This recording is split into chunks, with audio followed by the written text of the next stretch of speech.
Put your loving hand out, baby. I'm begging.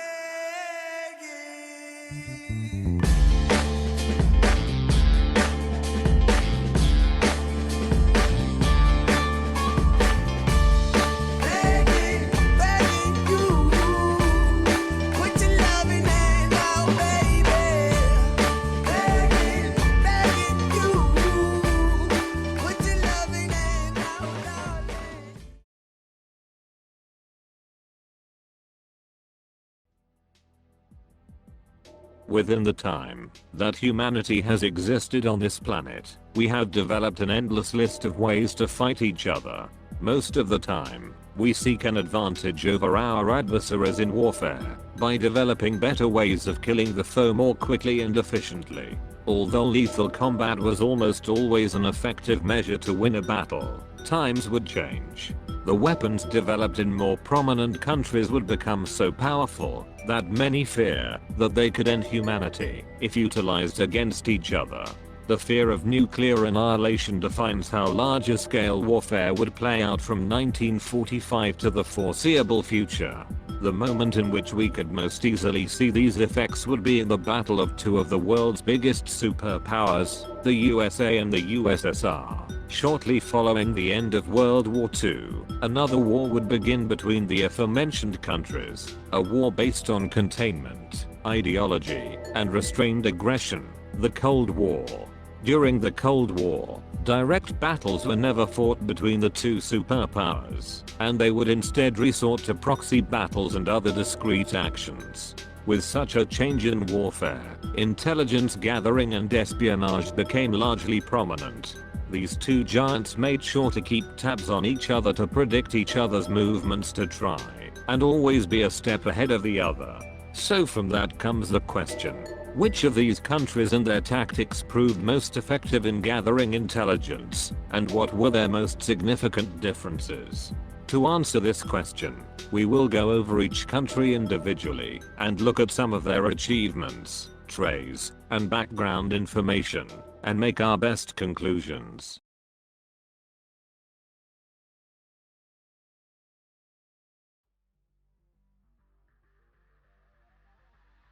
To try and get a better footing against communism in Europe, the United States of America would create a powerful intelligence agency in September 1947, known as the CIA. Over the years, it would grow in strength and earn the respected status that it has today.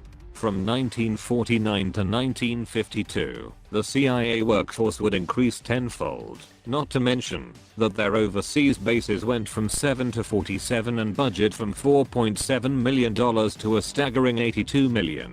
Many of their early missions would consist of quelling developing countries that were seen as vulnerable to becoming communist.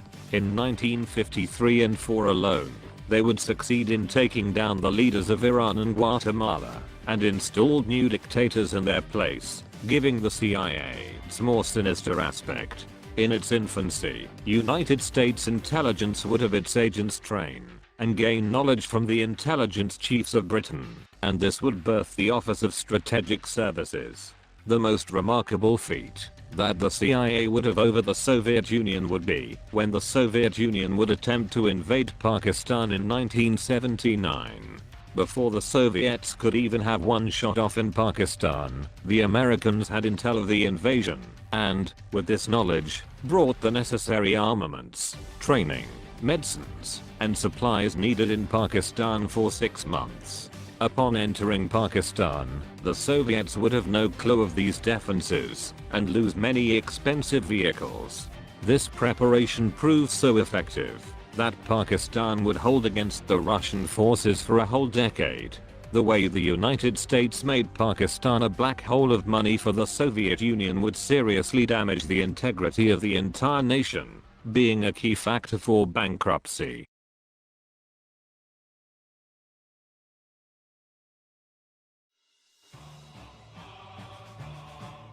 The KGB was formed in 1954 and integrated the prior intelligence operatives all together under its umbrella. The men in these earlier operatives were already skilled masters of intelligence, having experience in toppling czars in the creation of the Soviet Union. These operatives would make many allies with the people unsatisfied with and highly against capitalism, which would help in having an enormous amount of agents worldwide, even in the United States. The number of agents they had was so massive that Stalin would know about almost any of the Allies' military developments far before the country's leader would be informed of them. When it came time for the KGB to come in, they made sure to inherit all of the outstanding traits of their early operatives. They would also gain a large amount of respect because of how ruthless they were. Labeled by many to be the greatest intelligence coup of the 20th century, Russian operatives were able to steal the secrets of the nuclear bomb from the Americans. To not be left without nuclear weapons, the Russians would very quickly start to work to infiltrate the nuclear programs of the USA. One very talented scientist in the Manhattan Project named Klaus Fuchs, who would help get the bomb to work, was also a Soviet agent, after being groomed and recruited by them, and he was not the only spy. This intelligence was so good that the Soviet intelligence would know of the existence of the nuclear bomb before the FBI would, and the Soviet Union would have nukes only 4 years after World War II.